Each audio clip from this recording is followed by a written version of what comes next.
Hello, it's Kevin Keough. I'm the president and CEO of Evergold Corp. We're listed on the TSX Venture Exchange, and we are a gold and silver focused exploration company, an early stage exploration company, primarily focused in northern British Columbia, but with a rather exciting project coming along in Nevada as well. Kevin, good to see you again. Haven't seen you since March. How have you been, sir? Not bad, Matt. It's getting frigid out here, actually. It's -8 or 9 at the minute. So I'm sure you're in the balmy British Isles. The jumper says otherwise. It's cold here too. Don't worry. Don't you worry. Hey, well, good catch up. I saw a press release with regards to some of the drill results at Golden Lion. I want to talk about that. Some pretty nice numbers in there. Obviously, we're talking in the context of what's been a pretty tricky 2021 for precious metal companies. I think your chart would reflect most junior explorers charts at the moment, but you've got to work within that context. So how's it been, quite frankly? I know you raised, when did you raise some money? You raised some money at the beginning of the year, about $8 million. And yes, yeah. Yes, we raised money early in the year, $8 million. Hard dollars flow through. We've been deploying it, obviously. And, you know, every season we ever have has its challenges. That's no surprise. But, you know, we've been around a long time in this business, and we've been through all the downs and all the ups, and have had our share of success. We're really trying to do again what we did a few years ago with GT Gold and Saddle. That was a massive discovery. We delivered it, 20 million ounces gold equivalent, and sold it to Newmont. And we're really trying to do that again with Evergold. And we believe we can. So this past summer has been a step in that process. How long did you work on that project with GT Gold? How long does it take to actually take them through? Yeah, it started in 2013. I was actually the president and CEO acting for the predecessor company, Crux Minerals. We parked that asset for several years because the market was just so bad, and brought it back in early 2016 and took it public as GT Gold through a reverse takeover. So I structured it, put it together, named the company, led the team, and we delivered the discovery of both the Saddle South and Saddle North. It's kind of combined high-grade vein system on the south part with a massive copper gold porphyry on the north, and they were both delivered in 2017. Okay. Look, I want to have a proper conversation with you because the market's hammered guys like you, but you've still got to get on with the business of doing business, right? You had some money to deploy, which is great. So, and you've got to do that despite what's going in the market, despite what commentaries you're getting from shareholders or people looking in, offering advice. I'm sure they do. So what did you do with the $8 million that's allowed you to get a result like this at Golden Lion? Well, we took a portion of the $8 million after paying the lawyers and everybody else, of course. God bless them. Probably ate up $500,000, right? Yeah. We deployed it back to where we really got our best results in 2020, which was at Golden Lion in northern BC. Why did you go back there, first of all? Why did you go back to Golden Lion? Why had you left Golden Lion? In 2020, we managed to drill about 2,000, 3,000 meters actually of core, and every hole got broad bulk tonnage style intercepts. And if you follow some of the plays, like I'm sure a lot of your followers are doing, and many of the companies out there, Great Bear Resources has had a huge success in northwestern Ontario. And if you really look at what they've got there, it's a very large fault. And along it, they get these broad bulk tonnage intercepts in almost every hole. We got that last year at Golden Lion. We have a similar setup to what they've got. It's just way earlier stage. So we had the bulk tonnage. What they also have, and what we didn't have to date, was the high grade component. They would talk about the high grade domains that they have there, right within the bulk tonnage, low grade stuff.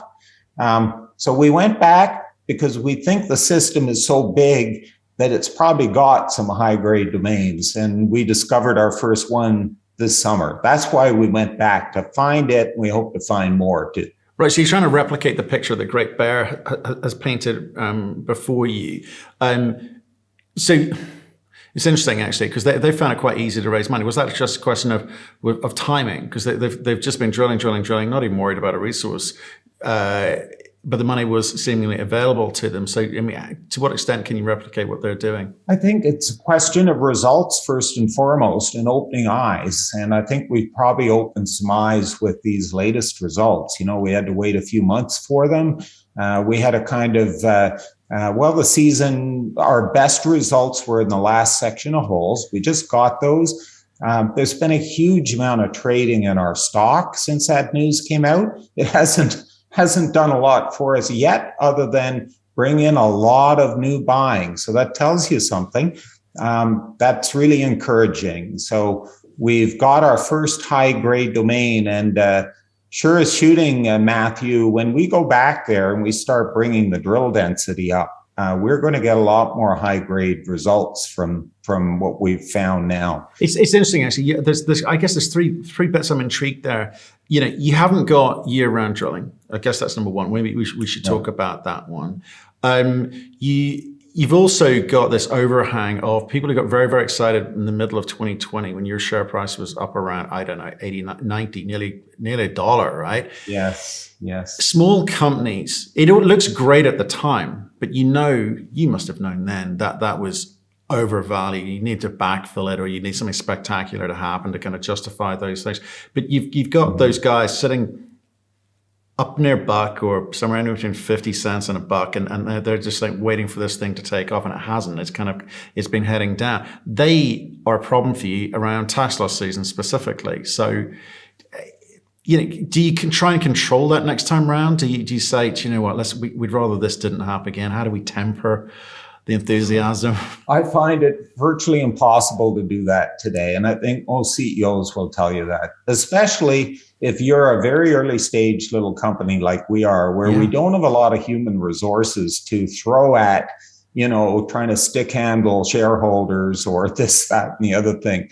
And it's worse now, of course, with the internet. It's changed a lot since the 1990s. I mean, everybody turns on a dime. If the gold price is up, risk on day, whatever it is, you know, everybody goes up. So, Matt, we can't control those ups and downs, or how high we go or how low we go. What we can do is do the work and try to present it in as credible a manner as we can. So we have been doing the work. We've been facing the challenges. We've been overcoming them. And I must say, we were really happy with this last suite of results. Yeah. You know, there was a surprise, I'll point out, in those results. Not just the fact we found the high-grade domain, but it actually comes right to surface. It's not deep. You know, we set out this summer, the focus was to prove that very large GL1 main zone, which is a whopping great footprint, right? It's like 1,700 meters long as defined by the surface geochemistry. We can see it. It's broad. But we thought the potential was below where Newmont had drilled. And did I mention that Newmont used to own this property way back in the early 90s or early 80s? So they saw the potential, but they did in my view, a rather silly thing. They set up a series of drill pads, and they only ever drilled one hole from each of those drill pads. You know, you and I as juniors operating a junior would never do that. If we saw the kind of numbers that we got in those shallow drill holes, we would have gone under and under again, and maybe even under a third time. And they didn't. So basically it left the entire depth potential open on this Golden Lion GL1 main zone. But not only that, their pads were quite far apart, right? So in these latest results are actually between some of the historical pads. And the joy is that it comes right to surface, the high grade. It's there deep too, but so that's important. So let's talk about how company, because what are you, I don't know, say 9-10 million market cap, depending on the time of day, right? Mm-hmm. You've got a bit of cash left. You've got multiple targets. You've got multiple assets with multiple targets you can go for. but you're going to become more and more cash restricted. So you got to get focused. So, you were at Golden Lion, you came off Golden Lion, you needed to find high grade to match the bulk tonnage stuff. I kind of get it, but your options and the strategy gets a little bit restricted going forward unless you get a meaningful turnaround in your share register, i.e. people do keep buying into the latest press result, and I don't know why they shouldn't, quite frankly. I think the people who got excited in 2020 are getting hammered, and this is why sentiment doesn't always work. And you're not unique in that sense. A lot of companies were getting valuations which were bonkers. I think you're undervalued now. I'll say that. I'll say it for you, because you probably tell me that in a second anyway. I think you're undervalued now, but you're getting that hit from the 2020 disappointment, as it were. So in that context, how does a company your size with, I guess it's going to be slightly more expensive money if you go to raise some now, where do you focus? What do you think you should do? How do you play that? How's that different from what you intended to do? Yes. We always knew that we would have to focus at some point beyond our initial flagship properties. We set out with both Snoball, Golden Lion, and several other lesser properties. And you're always looking for the real meat in one of those assets, at least, that will justify a sustained focus and a much bigger effort, right? That's what we really did at GT Gold with Saddle. It was a single asset company, really. And we plowed a ton of resources into that discovery. But it was worth it. That's what we've been trying to get stuck into with Golden Lion in particular. So going forward next year, I think we'll be probably very focused on Golden Lion. Snowball is a more challenging asset. And as far as our strategy, obviously in the near term, I want to talk about and make the market aware of these results, because we've really turned a corner, Matt, with these high-grade results, right? They are genuinely high-grade. Well, give us the numbers. I think we've been talking around it, but not actually said. I'm staring at them, so I know, but I'm also cognizant you don't have to say them out loud for the podcast listeners. Yeah. So what's the numbers? The true width of the zone itself, we don't really understand because it's not been all, but it's at least, say, 50, 60 meters true width. The broad zone itself is more like 100, 150 meters. And within it, we're getting intercepts of 5 grams, shall we say, over 11 meters true widths. We're getting multiple, much higher grades than that, 20, 30, 40 grams. Gold I'm talking about. But what's really lovely about this deposit is we're getting really high grades of silver too, i.e. up to 924. That, even in gold terms, that's worth quite a few grams of gold, maybe 13 or 14. So we have genuinely high grade gold and silver over underground style widths. It happens to come to surface. And the other interesting twist is that we have a lot of zinc and lead. Now, those aren't sexy compared to gold and silver, but they could add a lot of value, given the grades we're seeing, to the rock value per ton. Right. Okay. So you're, as I mentioned earlier, constrained in terms of seasonality of the drilling. So how many months of the year are you drilling, or can you drill? Oh, up there, it's usually about 3 months. It could be 4 if you're lucky, but 3, let's say. Okay. So there you go. Take that into account. Assay results have been delayed for everyone this year. How are you affected? Oh, yes. Not as bad as last year, though. We put the squeeze on them. But you're right. It's slow. Northern BC is slow compared to Ontario, for example. Great Bear doesn't face the kind of delays that we do.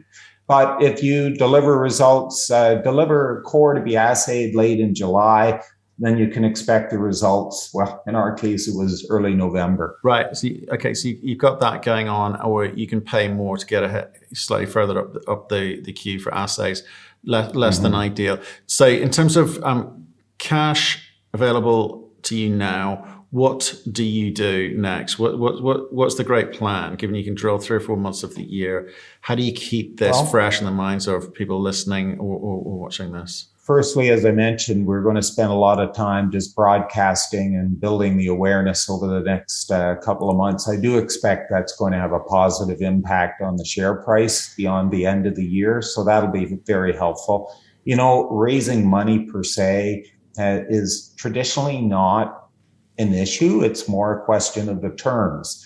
The market gold prices, silver prices are still very strong. I think next year, Matt, you've indicated from your discussions in London there that there's going to be a real focus on those metals next year. So we're in that space.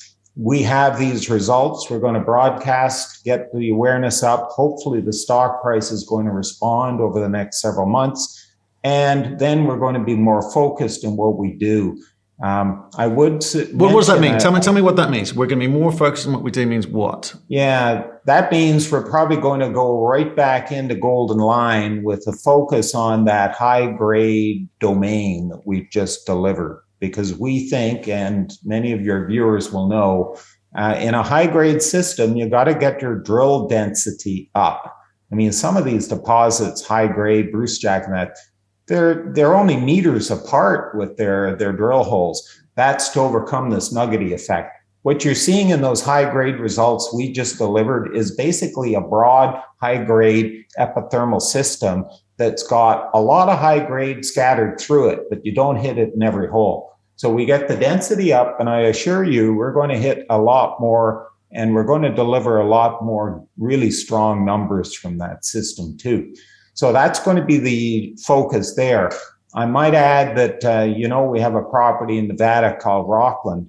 It's very similar to Golden Lion in terms of its prospects. There's a very big gold silver zone. It's an old high grade gold silver mine from the cowboy days. And of course, in those days, gold was $35 an ounce or so.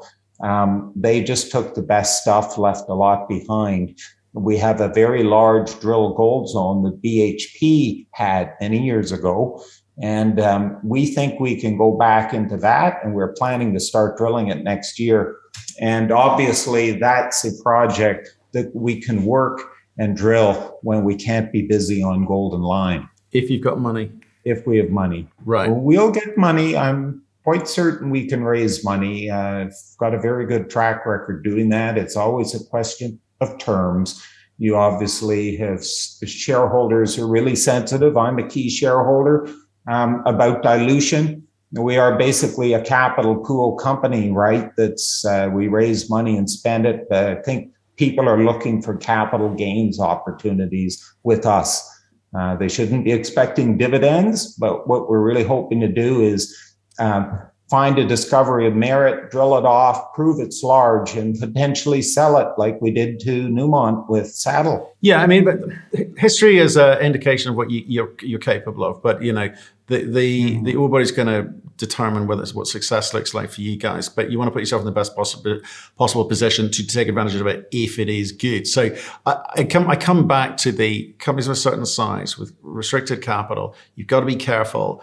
So Nevada, is that, and that's an option, and you can, it's a bit more of an all year round thing. Is that well, let's go there instead and see if we can drum up a bit more interest? Or is it genuinely, look, Golden Lion, with nuggety type ore bodies, it's expensive because the amount of drilling, as you say, needs to be significantly increased.